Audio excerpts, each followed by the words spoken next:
Jesus Christ. Twice. Right. I'll get another one. This could be the outtakes or something. I don't know. I think we should do an intro like, welcome to Spits and Scrums, an Italian rugby podcast by three Benetton fans who love Aperol and all things rugby Italiano. Welcome to Spritz and Scrums, an Italian rugby podcast. You came. Wait for this. Is drone. Well, no, we can't put it on there now. You said the word. But where is it coming from? What is it? Is it this guy? There. Is it that? No, I think it's this. But no, it's way too far away. Literally, we're being. It's got a million things above, like, coming out of it. Is that normal? Where are we being? I think it is that. There's no clouds in the way. It must be that. No, I've heard a million planes, and that's not a plane. Right, okay. You've heard a million planes. You give him a mic and we can share one, I guess. Because he talks so much. I'd never look at her when I speak to her. Got to do the intro. Okay. Wait. What? You're not in shot. I'm trying to 5 cover days. you two. And then when we do like Italy have made history, we should do a cheers. I'm chilly. Cheers. Are you? Yeah, I'm actually chilling. I'm going to put my gilet on. The Or longest just spritz. intro ever. I'm quite scared that we... Yeah, it's definitely recording. Fine. Let's just... Right, yeah. It's week 4 of the Six Nations. We're on a rooftop in Rome to discuss Italy's... Ah! It's like really annoying, and it's just like you're being a bit Ben Youngsy. Yeah. You're being quite like There's nothing Ben Youngsy about Ben that. Youngsy No. and Matt Dawson-y. Like, be better than that. Okay. That's gone hard. We're on a rooftop in Rome to discuss Italy's historic win over England because Spritz is for winners.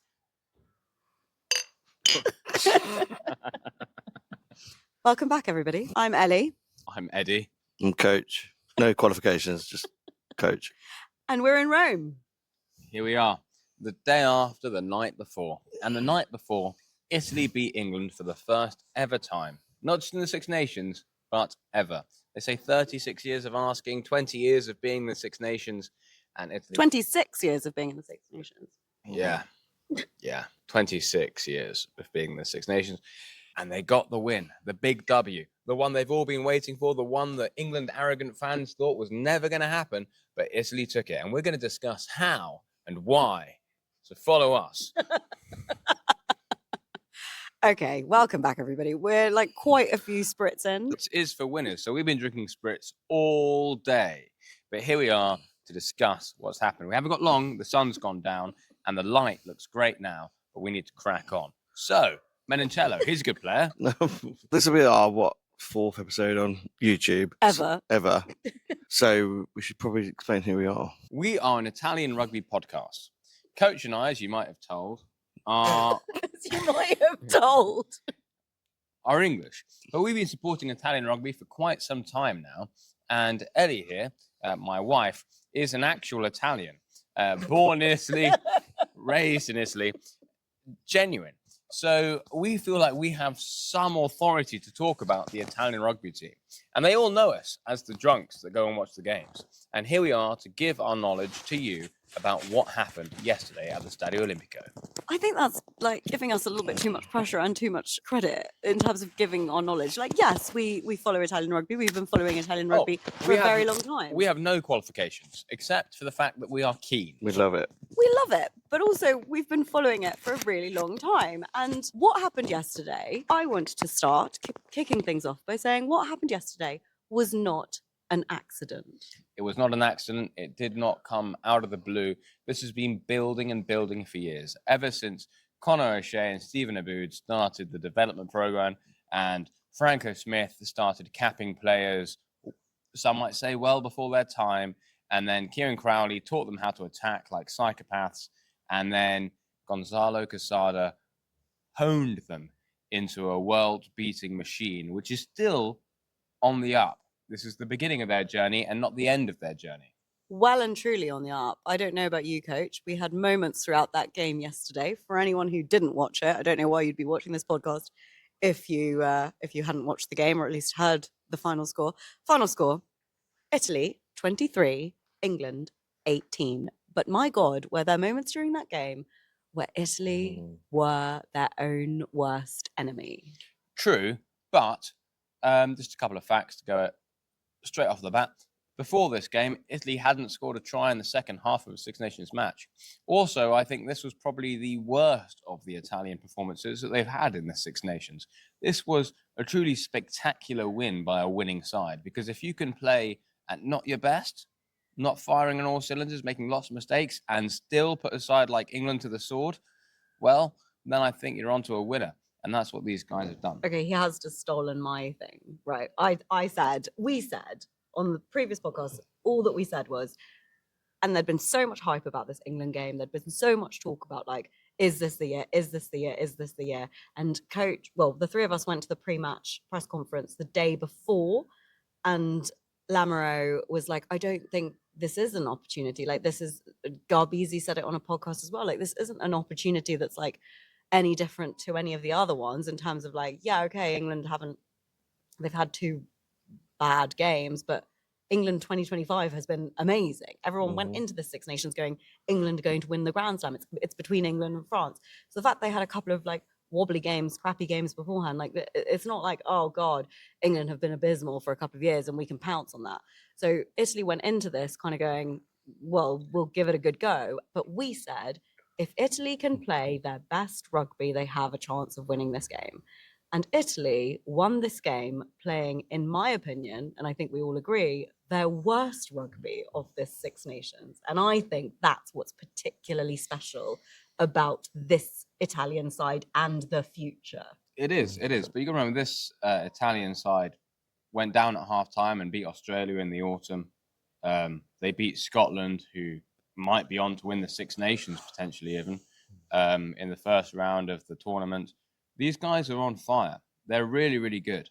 Really, really good. And it's not like a one-off game, bad game, good game. It's like consistently they are fantastic.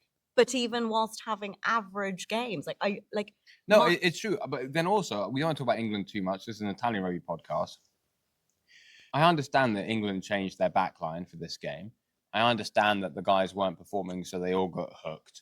But if you think you're going to pick 7 backs from 6 different clubs, you're going to have a new cap in the centres, and Menoncello isn't going to tear through you like wet paper, then I don't know what the hell you're thinking. Like, it was pure folly. And tactically, England did well to play the aerial battle they were doing, to put Italy under pressure. To not contest, actually, legit contest any scrums, to make Italy kind of crumble before we ever engaged into a single scrum. They might argue with this, but it was very clear they were going for free kicks from the start. They had no interest in scrummaging Italy. No interest at all. They were just going to cock up the setup every single time, make it look like it was Italy's fault, one way or the other. Yeah. They had no interest in scrummaging against that pack, and it showed. It did show. I mean, Genge talking to the ref, I love Genge. Great heart, great player. But that battle about the gap and keeping the gap or losing the gap, and him saying, I want this, I think they're trying to do this, that, and the other. I mean, that was all planned beforehand by England, by the coaches. They had no interest in actually scrummaging that Italian pack. Yeah. And then in the backs, as I said, like, if you're going to pick a new capper in the centres with a bunch of backs who have never played together before, well, Menoncello is going to do what Menoncello does. And the Italian backs are going to give him an opportunity to do what he does, which is just destroy people. And that's what Italy did. I thought England played quite intelligent rugby for a long period of time, but that almost makes it worse from an English point of view, because tactically, I think Borthwick got it right. They just weren't good enough to win. And Italy won without playing their best. By a country mile. My dad was watching it on TV and he turned it off about 45 minutes in. When we got our yellow card, he was like, I'm done. I'm turning it off. Like, we've wasted it. We've thrown it away. And obviously then he watched the rest of it later on and was like, oh, we did it. Like, we really let them into the game. Both of their tries came from us slipping off tackles, us making silly mistakes. The one that really hurt was the one right on half time when Monty, unfortunately, just couldn't clean him out. Kick. Yeah. Yeah. And then Pani wasn't in the right place. But these are simple errors. However, England were not breaking them down at all. And what was it, the first 20 minutes of play, 15 minutes of play, and England had like 90% of the territory in possession. They were doing nothing with it. Yes, we had the stats. So we had the insane luxury and incredible privilege of being given press seats. And so in the press seats, you get obviously your seat overlooking like very good central view. Plus, you've got a TV in front of you, and it gives you stats like that pop up throughout the game. And it was 13 minutes in, and it was 94% territory. Crazy. To 4. Like Italy were just on the back foot for the first 15 minutes. It was tough. But they never, you know, arrogance of England. You've got an opportunity for 3. What do? You go to the corner. I was like, well, come on, Italy, like prove Yeah, they that you're did that in this so game. early on. It was disgusting. Hold them and out. they did it again. They had a penalty beginning of the second half. They ended up taking 3 points eventually, but after they'd gone for a tap and go, I mean, the English arrogance was just phenomenal. And to be honest, I don't think Itoje mentioned Italy once in the press conferences afterwards, any of his interviews. It's totally unacceptable sportsmanship from England, the way that they still consider themselves holier than thou. Oh, they're going through a tough period. Yeah, I get it. Well, you've got yourselves to blame. You suck. And then, well, and anyone argue with that? They're dog shit. But the problem is not that they lost to Italy, as opposed to Matt Dawson saying no England side should lose that game, or Ben Youngs saying, oh, I can't believe we lost to Italy. I mean, these dinosaurs. Dinosaurs. That's it. That's what dinosaurs. Really pisses me off. It's like, you guys are living in 2017. The problem is not that England lost to Italy. The problem is that England have lost 3 in a row against good sides. And these absolute of English pundits will not get that into their thick heads. Just because you were good at throwing a ball in your early 20s does not mean you're talented. And no wonder this is all they do, because they're unqualified for anything else. They're physically talented morons. You'd argue that but also, they don't even like rugby. They don't even like rugby. All they have is some sort of weird patriotism of like for England, which actually is anti-rugby. But I was going to say, the love of rugby, give me a break. You don't care. Like you've turned into an English mouthpiece. Matt Dawson, honestly, 20 years ago, you're a good scrum half. But even then, people thought you were a and now all you can do is commentate on it. It's ridiculous. Dawson is a man who gave up his England career so he could be on Question of Sport. Okay. And we're supposed to put up with his opinion. Okay, wow. Right. You can tell we're like very many spritz in, but we've definitely turned this quite negative when actually like we should be talking really No, because people should be saying England, Italy are great. That's why the frustration is like people should be saying that Italy side has been a long time coming. It's the same team that was there a couple of years ago, but look what those extra caps have done. Yeah. They're phenomenally talented. They're being managed and coached really, really well. And they can win games. Actually, they're out there to win. And they can win games even playing average rugby. Best. They were down against Australia at halftime. They won the game. They were down against England at halftime. They won the game. They battered Scotland in the first half and then were able to hold on in incredible circumstances. And people aren't talking about that because these English pundit dinosaurs are still of the opinion that like, oh, well, losing to Italy is like a sacking offence for Borthwick. Yeah. Borthwick did everything he could do. Like he had a bunch of players who were being crap, so he benched them or ditched them. And then he picked other ones who were very talented and they lost. But tactically, I think he was spot on because Italy were struggling with the aerial battle. Yeah. And now people are like, oh, well, does he deserve his job? Well, you got a better idea? How would you fix it? The issue is that England actually just aren't producing players of a total caliber. And yes, they won a bunch of games on the trot. But if you look at those games, I think it was only a 25%, 23% against top 5 teams in the world.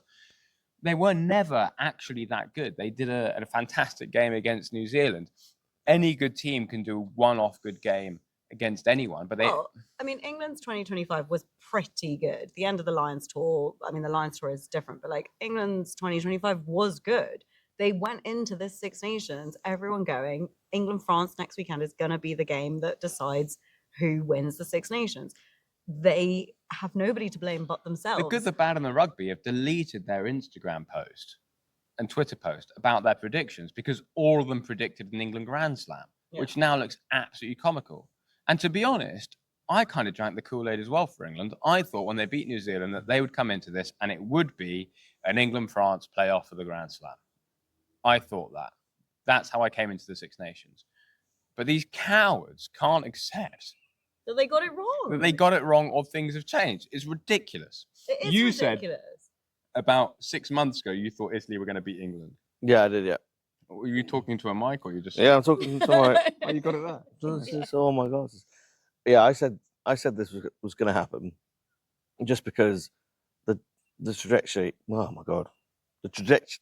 The trajectory of Italy was going in the right direction. Yeah. Whereas England was sort of like treading water, and before you know it, 3 years have passed, and rugby has moved on.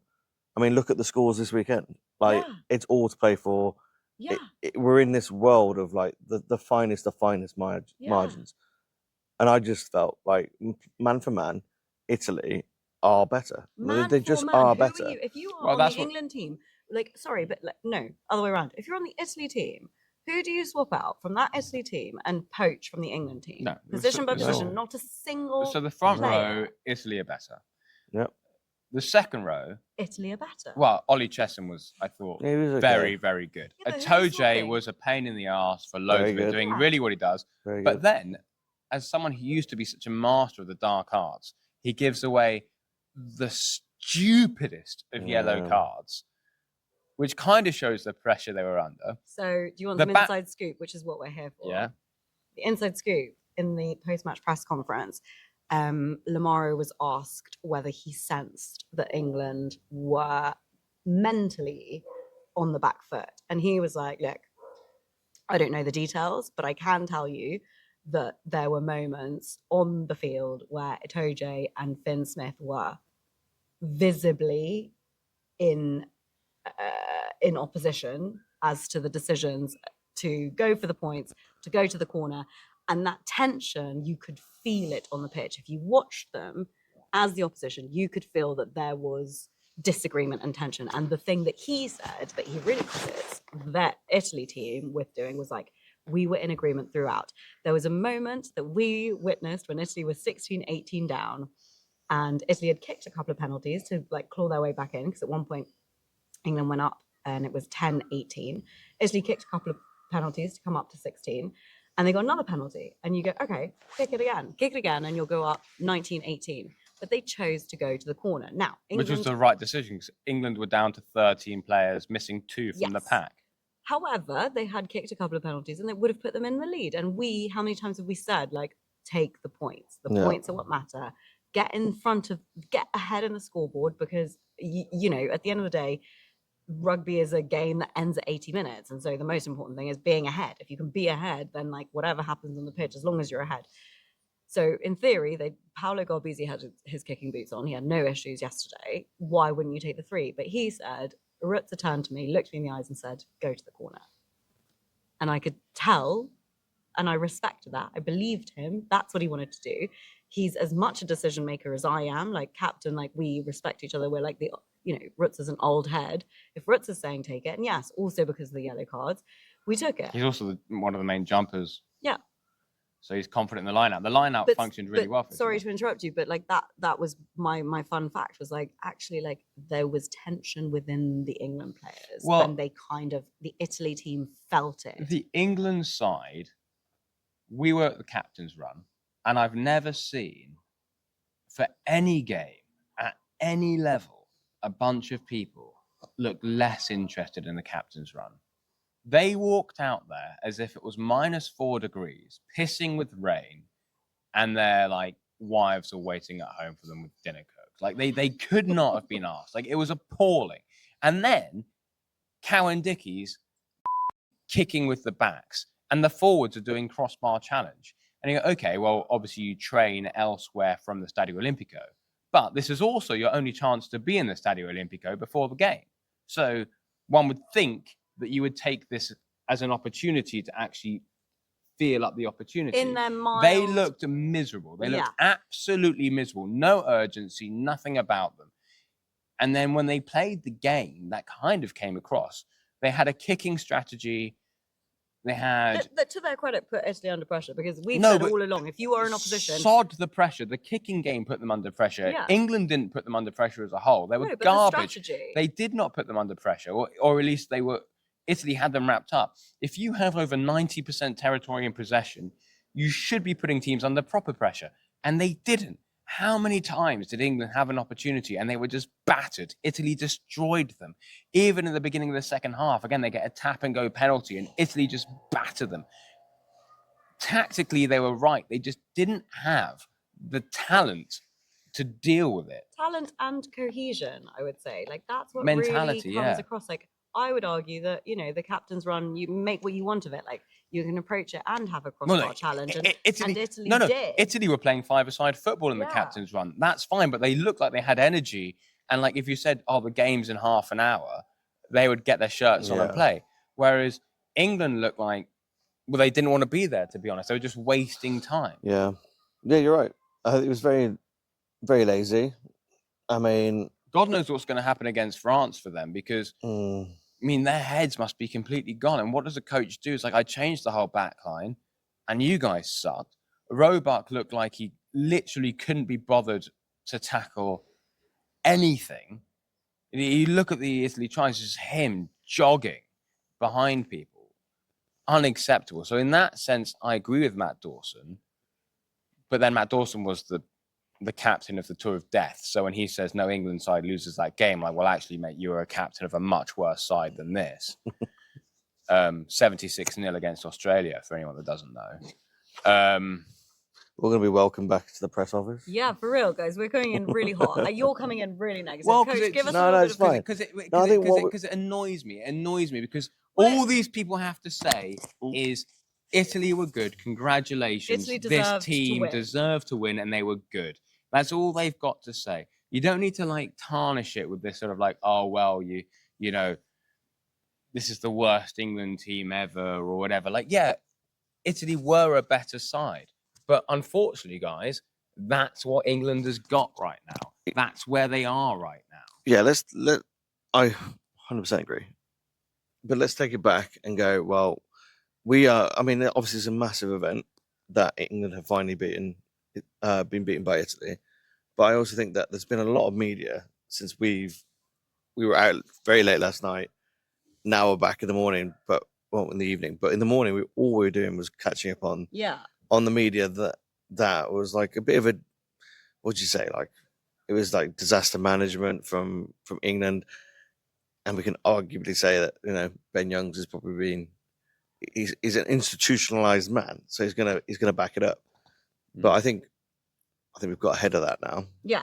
But I think we should probably just talk about our day. Let's talk about our day. Because ultimately, as much as it is a great win, and bear in mind, two of us are English, it's a deserved win, and we were happy that it happened because it's for the good of the game.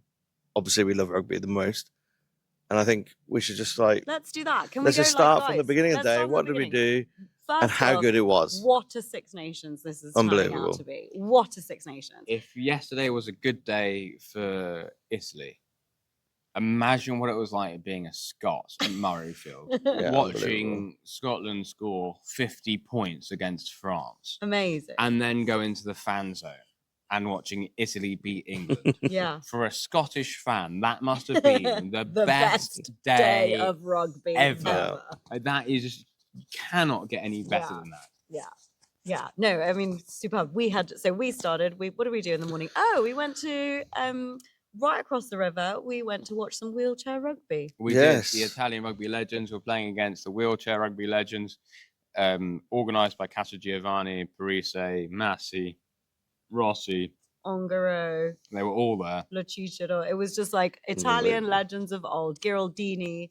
Really beautiful. And they're looking at trying to organise a Six Nations for wheelchair rugby called the Six Chairs. I love it. And that would just be the most glorious thing. It was a really, really incredible thing. And Casa Giovanni was out for blood during the wheelchair rugby. He really embraced the physical elements of wheelchair rugby. He was just trying to melt people in a wheelchair. It was great. It was glorious. Yeah. And then you go to the stadium. No, we walked across the river, got a nice vibe from it. Because actually, normally we always come at the stadium from north of the river, which is where we stay.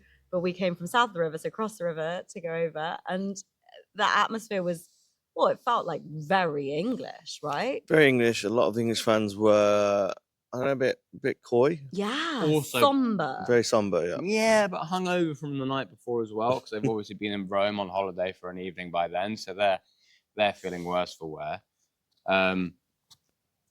beautiful, beautiful atmosphere. Go to the stadium, and then everyone watches Scotland do the most incredible performance. Yeah. And then it's showtime. Yeah, and it was great for us because we got there at what? We must have got to the stadium about 2:30, 3 o'clock. We had we had media access, which is amazing. So we had a little drink outside in the Peroni Village, which was fun. I'd not hung out there in a while. Then we walked in, had lunch, a really good lunch, guys. I would argue the media lunch was better than like the hospitality lunch. I went out and met my Steady, friends steady. who'd come out for their first international rugby game. Great. Millie and Chris. Give them a shout out. Shout out.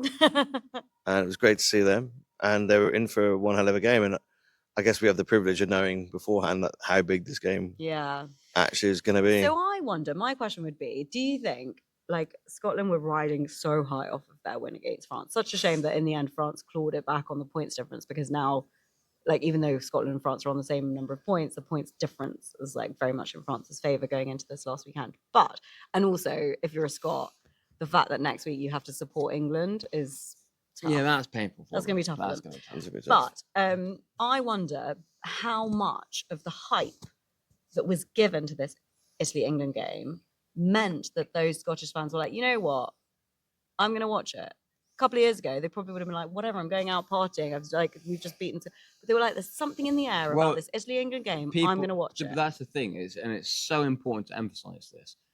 This game did not take anyone by surprise. Everyone was talking about Italy smelling blood and England needing to give a massive result. The Times wrote about England needing to blow the doors off in Rome or it's all a disaster. The odds for the game, I think, were 7-2 when I betted, and they had shortened since then to next to nothing. Wow. People expected an Italy response. Everyone expected an Italy response. Except for Ben Youngs and Matt Dawson. But even Ben Youngs, I mean, he called England to win it by 5. So he's like, all right, mate, so there's a 10-point swing there. And this is how you're responding to it, like such a petulant it's just unacceptable. It's unacceptable that this is the sportsmanship that we are dealing with. But now you're saying like, oh, it's unacceptable. The grin on his face to lose to Italy. Are we accepting to lose to Italy? You're not losing to Italy that you played against. You're losing against Italy that exists now. Also, to be honest, Ben, you bitched about the Italy side you played against and the Fox tactic and not getting involved in the rucks. And you spoke about it at length on your podcast about how like, oh, they were just damage control. But then you had Conor O'Shea on your podcast, didn't mention it once, and he was the coach who designed it. So you just kissed his ass because now he works for the RFU, but didn't say anything to him, and he was the person responsible for it. English punditry is appalling. Yeah.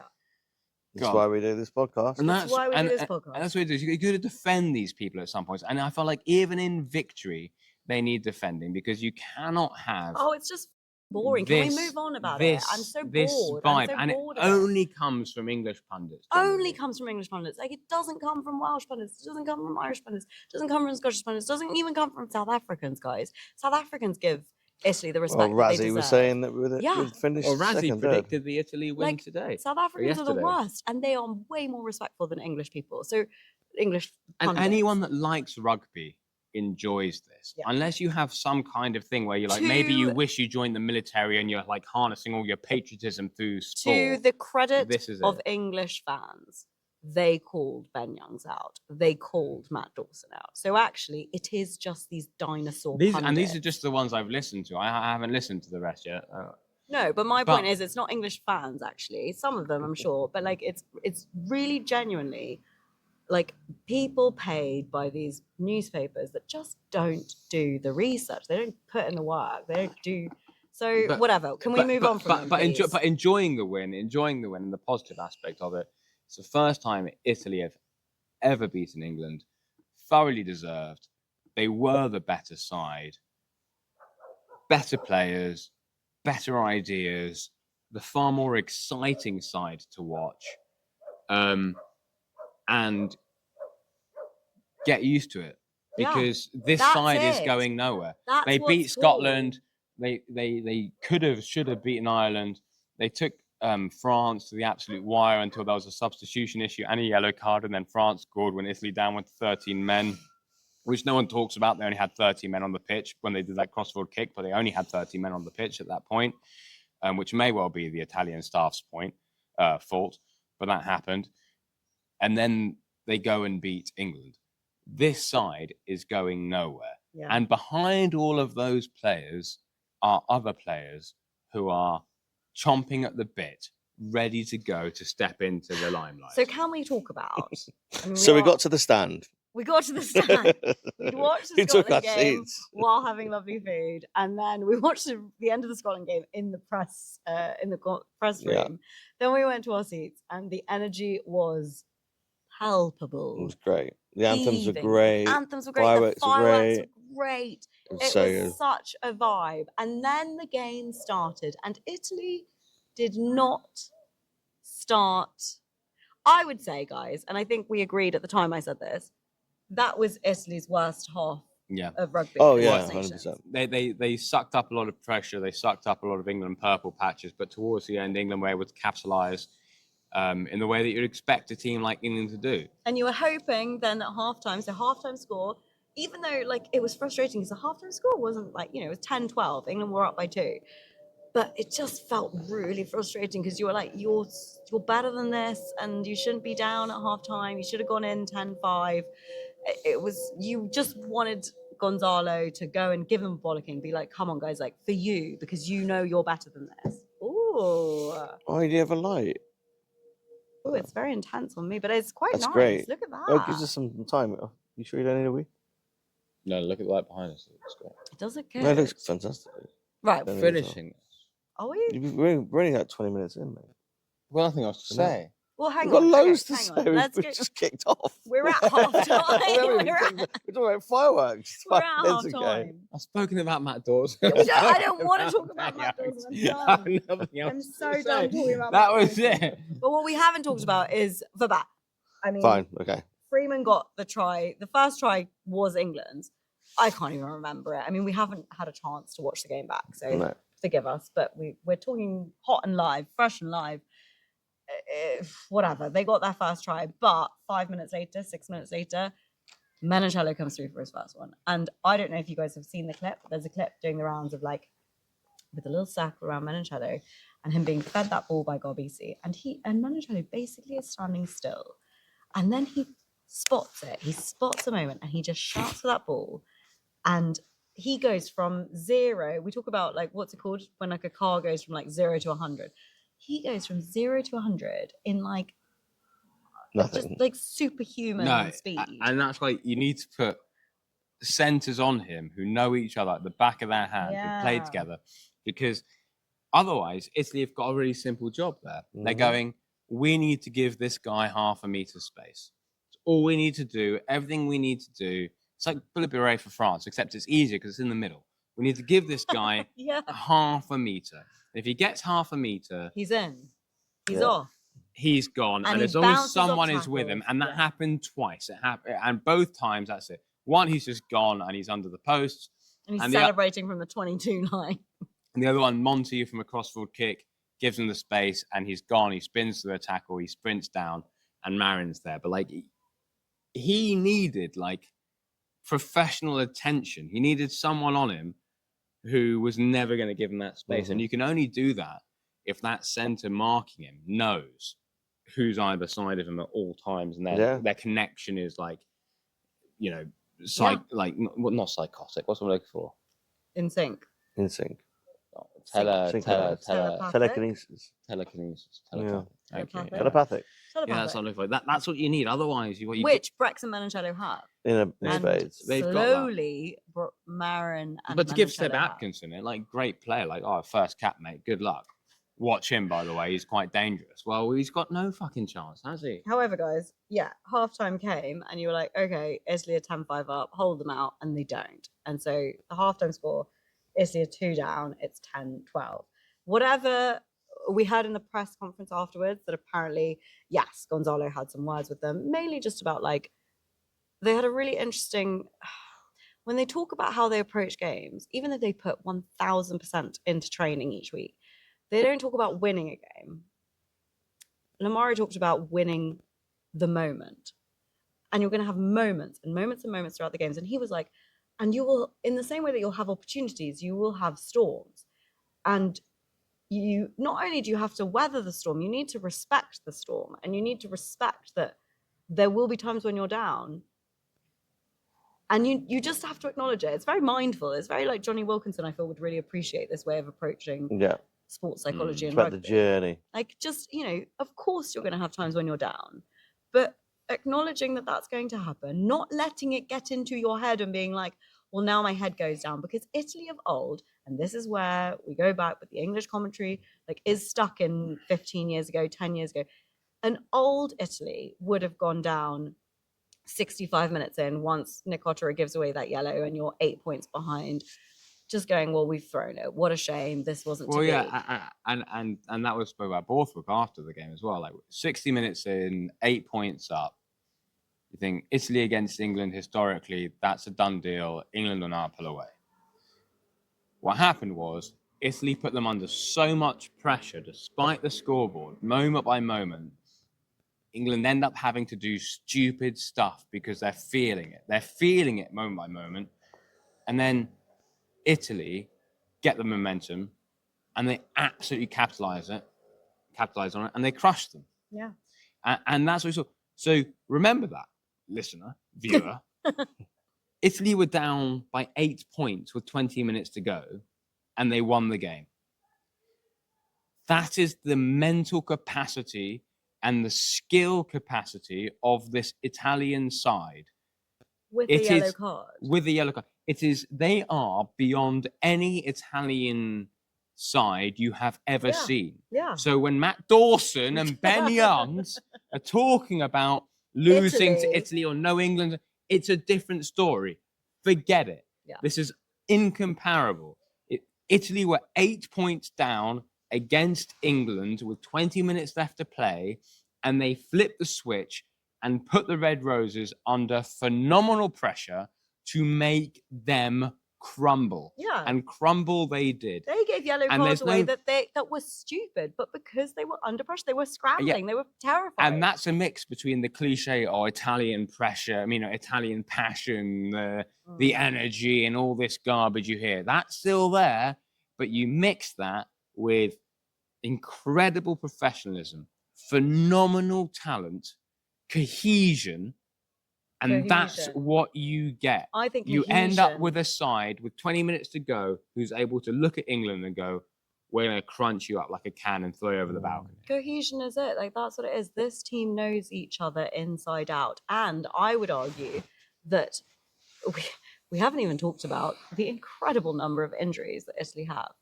We haven't talked about it because it doesn't really matter. Seb Negri, Riccione, Vincent. We also didn't see Varney or Pedrello yet. Lucchese. Capozzo. How's Capozzo not even on the tip of my tongue? Like, it's irrelevant. It's irrelevant the players they're missing. Irrelevant. I mean, it is irrelevant. Like, what's been beautiful about the Six Nations for Italy, because there's been a lot of beautiful things about the Six Nations, and just the fact that, like, Scotland, like, everyone, you don't know what's going to happen week on week. And not because, people have been shit, but because, like, teams have turned up. Wales are turning up. Scotland are smashing it. Ireland, out of the blue, they turn around, play the way they did against England. Like, it's an amazing Six Nations. But for Italy, these injuries 3 years ago, 2 years ago, that was it. That was kind of a wasted Six Nations. And you'd be talking about, we could have done it if we didn't have, we had that player. That's what you'd be doing. Whereas now, and even these players we've got behind it, you've got Gallerini, Gasparini. You've got players coming down there who aren't getting seen yet, who are ready to go. You had Issaquah, you got Odieze, you got, like, there's players. But what really did it yesterday, and they all spoke about it, was the Italy bench. Because up until the bench came on, you were like, oh gosh, it needs something. Something's not quite clicking. They're not playing their best rugby. Fusco's ability to Fusco came on, switch it around, and the game management, and he took the aerial battle that they were under pressure, and he flipped it and put England for the last 10 minutes under. Coach said it live. Just crazy Fusco's pressure. box kicks. Yeah. perfection. Unbelievable. World Some of the class. best kicks I've ever Some seen. of the best kicks I think, for me, the best box kicks I've ever seen live. But in a relentless. It was stadium. like relentless, like bomb, bomb, bomb, bomb. Deal with that. Every single one was like a meter outside of the 22. Like, you can't call mark on that. You're going to have to deal with it. And by the way, have you met my mate Monty? Because he's coming at you, and he's coming at you hard. And he's probably going to miss the tackle, if I'm perfectly honest. But you'll hear him coming. Well, he might not miss the tackle, but he's might- coming. he might not make the catch, but he's there. No, He's he's in your face. Yeah. He's in your face. He's coming for you, and you're going to have to deal with that. And by the time you've stepped him, someone else is smashing you. Yeah, no. So You've got no time on your hands. it was a beautifully managed game, I think. And they had Spaniolo and Hasse coming on. Yeah. Was Marin, Brack's coming off. Like a couple of years ago, Brack's comes off, and you're no. Well, Italy, and you're like, this is it. Well, what a shame. Brax has been missing for 2 weeks. Brax has basically not played rugby for a month. And that's the thing as well. Ireland game, the France game, like Brax wasn't there. We love Brax. He's aging like a fine wine. He gets faster every year somehow. But like Marin is the future. Yeah. And he killed it. And we spoke about this before, about how where did Italy go from where they were? What's their next step? And it was support play. So if you look at the first couple of games, they made incredible breaks. Against Scotland, Menoncello made an incredible break, and that's the end of it. It happens quite regularly for Italian rugby in this Six Nations. It's like, well, the next thing is Casada's building it step by step by step. Is like, next time we make those breaks, we need to make sure that, like France, we have the support play to capitalize on it. Yeah. And that was Italy's second try. Yeah. Italy's second try. Monty down to 72 minutes in. Menoncello. He goes, he spins out of a tackle, he's doing all this crazy stuff, but is he isolated? No, he's not. And he finds that pass to Marin, who's in exactly the right place, and he's got the pace to finish it off. And if he didn't, Fusco was there on his right to support. And that try is being scored against, you're listening to this, Matt Dawson and Ben Youngs, because that try is being scored against France, South Africa, New Zealand, anyone. There is not a team on the planet that try is not being scored. Yeah. Because step by step, it was perfect. No one is stopping the crossfield kick. No one is stopping Monty's initial step. No one is stopping Menoncello's run. And no one is stopping that pass to Marin, who's perfectly in support. That try is being scored against any team on the planet. Yeah. Good. All right. So we got the rants out the way. Yeah. We got the new media rants out the way. So we're back. We're back. We went for a pee break, even though they contractually I stopped had me. some thoughts about Matt Dawson. Okay. No. No, we're done with that. Eddie's hero, by the way. He was my hero. My hero, Matt Dawson. What happened to you? Yeah. Well, What happened to me? The yin and the yang. So let's catch up. Wait. We're like second half. About Ben Youngs. Ben Youngs being an instrument. we had Let's start the again. best We'll start again. day. We had the best day. We did have the best We day. did have the best That was day. a great day. How could our day have been better? My like I said earlier, my friends this is their first international rugby match ever. And I was like, you've picked one of probably the greatest as an anticipated match. We were speaking to Nick Mullins the day before. Lovely, lovely man. He predicted Italy by 5 because he's a rugby sage. What a great man. Unbelievable. But why did I bring him up? Because he predicted Italy by 5. I've been using Nick Mullins' score to sound really cool with one of my friends that Italy would win by 5, which was a prediction that he said plus or minus. You said he was. He didn't say plus or minus. He was just like Italy by 5. Yeah. Yeah. And I said that sounds really stressful. He's like, well, it will be stressful, but Italy will win by 5. Yeah. It's like he has a direct line. It's almost God. like he's been doing it for years. No, exactly. And he gets it, right? Like when you're a commentator, as well respected, rightly so as Nick Mullins, actually speaking to him was an utter joy. Because he isn't there to he wasn't spouting any facts at us. We had just a wonderful conversation with him, and he wanted to know what we thought. Yeah. As people who specialize, I suppose, in one team. And one of the things we said, which we've said before, Garbisi, fantastic scrum half, the younger one, but his box kicks can misfire a couple of times, and that happened during the game. And Lorenzo Pani's got the talent to be a Blair Kinghorn, and he also showed that, because they did still kind of handle the aerial battle that England threw at them. I would say that both Baby Garbisi and Pani did not have their best games. I thought they were much better against Ireland. Well, no one did, but collectively, again, they were able to handle and fix those situations. England went for the corner a couple of times, took tap go penalties, and Italy were able to stop them time and time and time again. It was about 20 minutes in, and England were 5 minutes up, and you're like, they've just been denied over and over and over again by this Italy side, which was, on one side, frustrating that Italy weren't dominating themselves on the game, but then also showed that this defense was there. I mean, England scored 2 tries. England had a terrible return in the 22. To be honest, Italy's wasn't any better, I don't think, in this game. The one thing we did improve on, though, is that we've now scored tries in the second half of Six Nations. That game. was one of our fears, and I probably should bring that up. Yeah. There was 20 minutes in that game where I was contemplating, I was having an existential crisis, because obviously we've been doing this for a few years now. We've been following Italy rugby for more than a few years, domestic and internationally, for more than a few years now. And there was a period in that game after the maul that didn't really turn into anything, where I was like, well, this might just be a rugby thing where Italy never beat England, probably to their die, and it's just going to be the way it's going to go, because it just seemed that they were getting in their own way. Yes, I did feel that a little bit. Like, if it didn't happen yesterday, when is it going to happen? When was it going to happen? When was the opportunity going to show itself? Because that mental block was just going to get bigger and bigger and bigger. No, I disagree with that. The one thing that I will say is, yesterday, for the first time ever, It's like planes.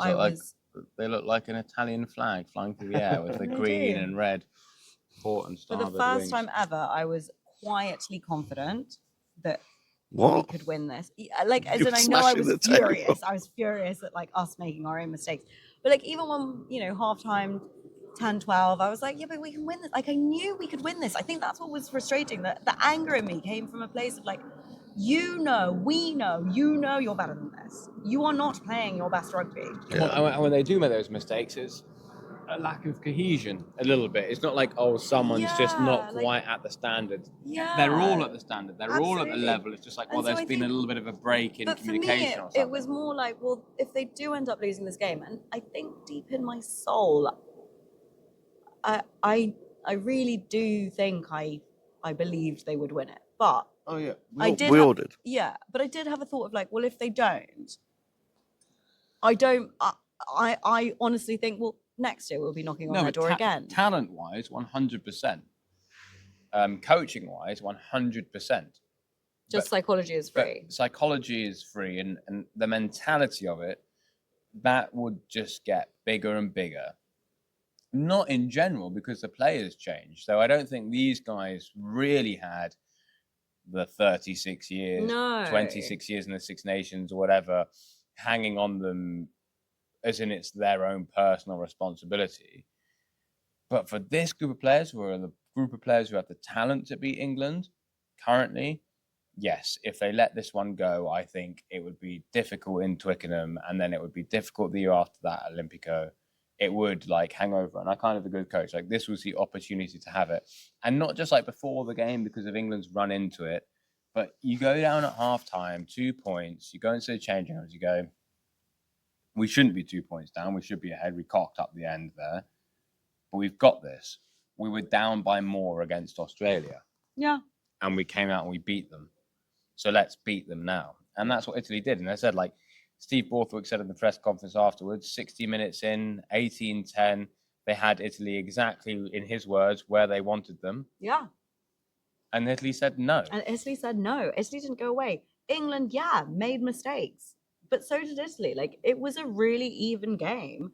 And the team that deserved to win it came out on top. Italy, player for player, were better. And they knew it. And I just kept saying throughout the whole of the first half, You're better than this. You know And they, you're better than and this. they won it without the scrum functioning or being Yeah. allowed to function by what it seemed. Well, I haven't looked it back on TV, but from where I was sitting, the ref was Just not letting it play. not allowed. Yeah, I mean, it looked like there was a lot of free kicks and a lot of stuff going in there before the actual scrummage itself. So I don't know what was going on there. I'm not saying it was wrong. I'm saying I didn't see it. But the point was that Italy's scrum was not allowed to dominate or attempt to dominate. Maybe by their own fault. Maybe it was them, but that didn't happen, and they still managed to do it. And going into the game, it was like, well, that's going to be a really key part for Italy. And they still managed to do it, even losing most of the aerial battle. Like, guys, I think Monty caught maybe 2 out of the 20 odd. I think England were completely right there to Yes, play that aerial battle. Yeah, they played it well. I looked, I was like, how you can't compete How do you beat with this Italy team? You kick the ball. you can't. I mean, really, that England side with those backs cannot compete with those Italian backs in any way. We spoke about it for ages, and the one thing we didn't think about was the aerial battle. I used to joke that And they did it. Benetton could be beaten by George Ford by Yeah. just the kicking game alone. Yeah. And we've said it countless times. I also thought that that's what Ireland would do to Italy, is that they would just kick all day and then do what England did today in that game, which just put us under an enormous amount of pressure. Yeah. And it worked. But I'd say when Fusco came on, When Fusco came that on, that when flipped the the bench that was came flipped. on. It was no now Italy are Yeah. is you're now in Italy's kicking Yeah. game. We played them at their game. And that's when the tide turned. Yeah, And yeah. I think we should shout out Fusco a bit more We because should shout out Fusco. I think because he's now again, the starting 9. Thank you for the lot. Like I said this on every episode in the last 3 that we've done for the Six Nations, but a month ago, where are we? What's today? The 8th of March. So okay, no, not a month ago. 5 weeks ago, Yeah. Fusco did not know he was getting called up to the Italy team, let alone getting picked to play. It was let Garbisi that alone was getting picked to wasn't- start. I think it was Garbisi. Yes, okay, but what I mean is Fusco hasn't been called up to Italy. No, he wasn't called up no, in the no, autumn. he's he wasn't missed it. called up Yeah, in the Six Nations. he's missed a lot. But he's phenomenal. He's phenomenal. But He's phenomenal. And Varney was fit, guys. Varney was fit to No, play but this week, but he didn't get picked. Fusco's the guy, and also he can play other positions. I mean, we said it for ages he's great. Sometimes he makes a tiny step before he passes it. But apart from that, he's a brilliant scrum half and a great guy, unlike some of the other scrum halves we know, like Ben Youngs and Matt Dawson. But spoken by a scrum half. Yeah. What I would say now, so let's go back to the game. Yes, amazing. Monty's stat from that crossfield kick, the crossfield kick that was Italy's second try. They did the same thing was against terrifying. France. No, they did. It was one of those where it was in the air, and I was, to be honest, I was livid. Yeah. When that ball was hanging in the air, I was like, what are you doing? Well, they what are you doing? They played that in the first half. So and they overkicked it. So Yeah. Monty had to sort of Yeah. try and do a slap back out of play Again, managed into to the keep game. it. And then when they launched that in the second half, which resulted in the try, I was like, guys, what the hell is going on?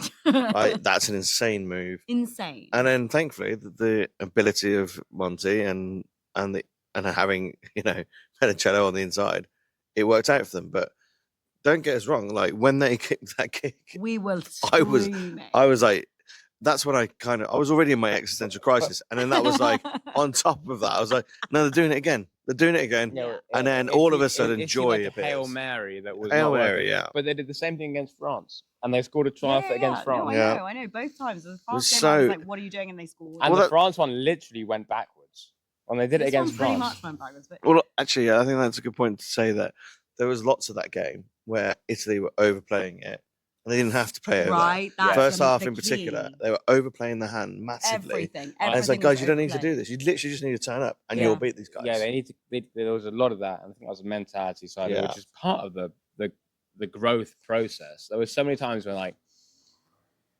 they just kept flinging the ball, and it's like, guys, calm down a little bit. You've made the ground, consolidate. Let's go again, because if you do that and you suck them in, You've got 'em. they will not handle Menoncello if you give them the space, but you don't need to give them the space in some Fijian sevens, Yeah. first phase, crazy end-to-end stuff. Just hammer it up. You've made ground, keep going. There'll be a move, and he'll cut a line, and you'll go. which they did in their first try, to Yeah. be honest, and it worked incredibly well. But I thought they could do that more. But what's fascinating is that this is all part of the learnings for them, and because it's basically the same team they're picking week in, week out, they're able to look at this data and look at these things. And Casada's able to go, because I think he's quite a free coach. You did that. Maybe next time think about this, or like just change that slightly, or they're a little bit deep, or they're a little bit wide, or whatever, and able to just manipulate it a little bit without wholesale changes. Yeah. 100%. I think that it's very exciting. We've said it. That's why we started this podcast. The future of Italian rugby is here. We're not going backwards. This isn't it's not a fluke. It's not a one-off. Like, this is it. Italy needed to win yesterday, not because, we can finally say we've managed to beat England once. We needed to win yesterday to cement where this team now, where the bar is. And the bar is now that we can beat anyone in the Six Nations. Or in the truly world. believe that. Italy are playing New Zealand in the summer, and I think in Wellington, and New Zealand have only won 3 of their last 10 games in Wellington. Yeah. I mean, Let's go. But it's completely possible. Yeah. why is it not possible? Why is it not possible? Why is it not possible? I mean, away is tough, but like, why is it not possible? Of course, they can go and have a crack. Well, So- they're in the big leagues now. They're in the big leagues, and that's it. That's why they needed the win. They didn't need the win to be like, once in the last 26 years we managed to get a win, which is the old Italy. The old Italy was like, well, once upon a time in 2016 we got a win against Ireland, or once back in we beat the French 15 years ago. Why the Italian accents changing? But it's not about that. It's about cementing the baseline. And in the post-match press conference, Lamoro, Eddie asked a question. Eddie, Spritz and Scrums, decided to ask a very good question. An Englishman's home is his castle.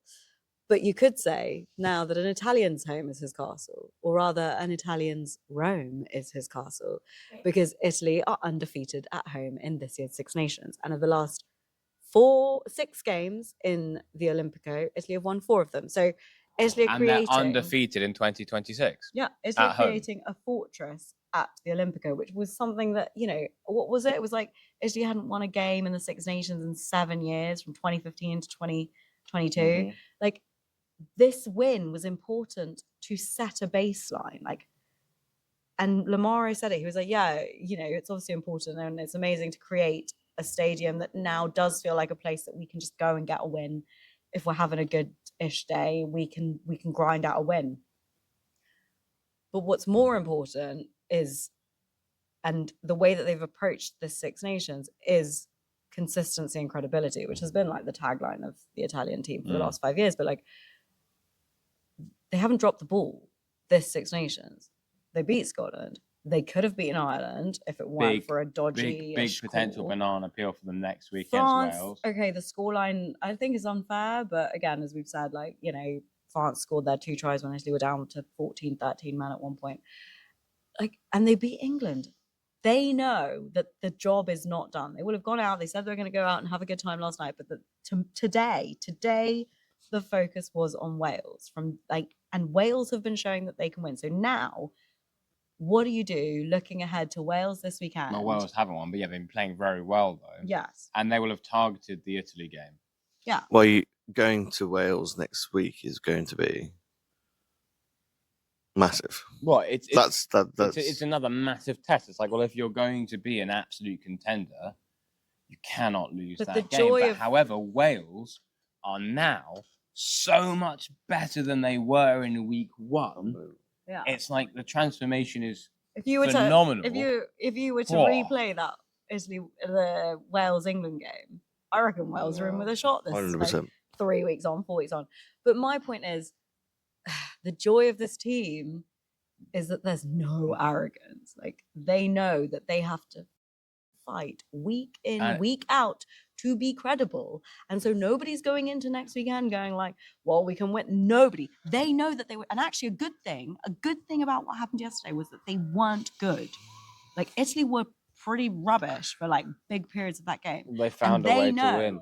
they know that they were rubbish. And so they know that they can't afford to be that shit away from home and win against Wales, who have been performing for the last couple of weeks. So they know they have to grind like this week. It's also massive because if they win that, then they definitely finish above England in the Six Nations. And Wales. Yes, but of course. It's a shame that they can kind of only come fourth, even though they'll have won 3 games if they can. But that's the toughness of the Six Nations. It's always gone slightly against Italy of recent years, but that's not specific. That's just, Scotland beat France. Scotland deserved their place. I mean, there's just like no way around it. I mean, it's just like, well, that's the Six Nations, and that's what's fantastic about it, is that anyone can beat anyone. But in that stead, it means anyone can beat anyone, so Wales can beat Italy. Yeah. And will be but Italy going hell for leather to beat Italy. Nobody's sitting here. No Italian pundit, no Italian player, no Italian ex-player is going like, well, Wales is a game we should just be winning. Sorry, let me do it in an Italian accent. Well, Galles Whoa, is a game. are you even Italian? What do you mean? You heard this is your accent. Yeah, I thought it was all right. Oh my God. Hang on.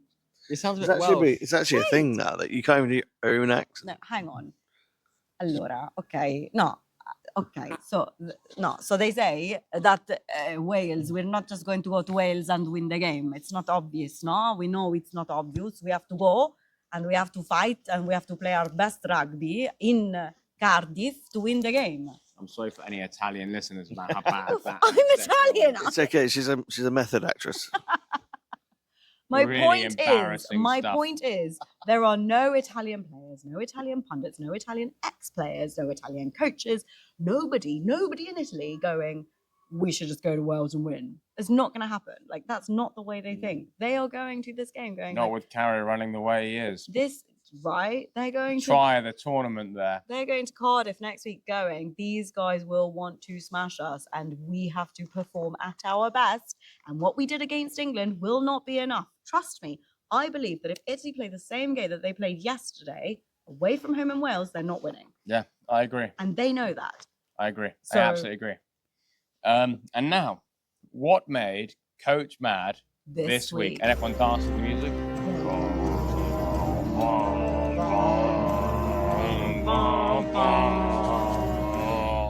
I mean, I'll just edit that. That's fine. Oh, I thought we did a good job of like singing. Well, we'll keep it in for the video. Oh, okay.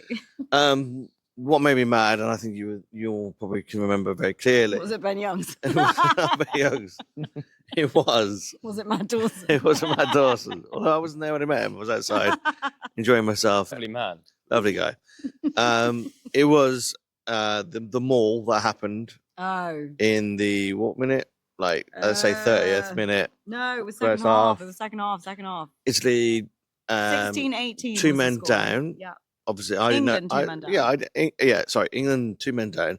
I didn't really take that into consideration, and I wanted them to take the points because this is going to be. I had the fact that Italy don't score in the second half in the back of my mind. Yeah. Let's take the points.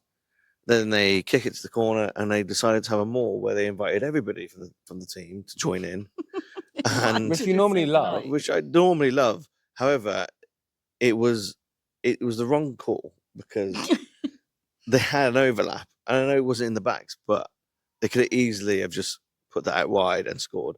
The maul 15 meters out was a bit ambitious, and I was absolutely livid because I was like, they could have just taken into touch. Yeah, just pull in a few people and then have the mismatched numbers on the outside and literally run hands, and you get 7 points. And then you've capitalised on the double yellow card. But he had the decency to keep that to himself at the time. Yeah, so I was very quiet. Meanwhile, Ellie is losing her mind. Bearing in mind we're in the press area, and keyboard warriors were very serious. We weren't far. Screaming. We weren't far from the commentary team, and there was points in that game I was genuinely worried that one of them would have to go, apologies for the language. It's from the players, but it wasn't. It was from an irate Italian lady just smashing the desk in front of her. I was smashing it. She could have been loud, but she decided to object herself to just bashing the table really, really, really loudly. Yeah.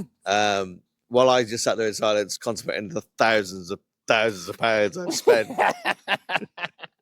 moving, supporting not even my nationality's team, and the amount of money I put into it. But am I got no job now, guys? And this would never happen. So I was stuck between literally, a rock and a hard place, literally. Can't be too loud for the commentary team. And then I'm stuck next to a Sicilian Italian, kicking the shit out of the stand. And then all I could say was, I don't think that was the right call, guys. I think they should have run that one out in fear of my own life. And that's what made Coach mad this week.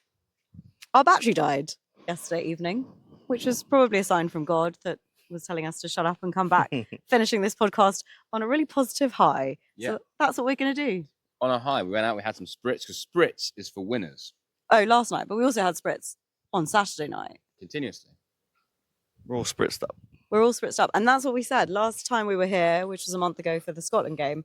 We didn't drink enough spritz, even though we won. No. Because winning is happening to Italy quite often now. Next up, Wales. Next up, Wales, guys. No room at all to drop the ball, because Wales have found some form and Italy need to finish on a high. But they know that. They know that. Like Lamaro straight away in his post-match, not even in the press conference, just in the interview, he was like, we got the win and that's the most important thing, but that was not good. Like, we know we've got to go away and work. And I believe that if they play the way they played 2 days ago against Wales, in Wales, they're not going to win. So they know that. And that's the real positive. As people were like, oh, are they going to get cocky and assume? No, I don't think they are. They know they're not. They're like, might be the hardest game of the Six Nations actually next week. And it's good that they're finish on a high, win 3. And as Lamaro said, I'll post my question that I asked at the press conference. For 2026, undefeated in Rome, they had that place absolutely rocking. Beautiful game, under the lights, fantastic. And now, next step, beat Wales, which is not a given. Wales are finding form in this tournament really, really well, and then move on. And if they can beat Wales, even though they won't finish higher than they've ever finished, because they, I think, can only finish 4th, they will have had their best Six Nations ever. 3 wins, never happened before. Came close against France a couple of years ago when they drew. Yeah.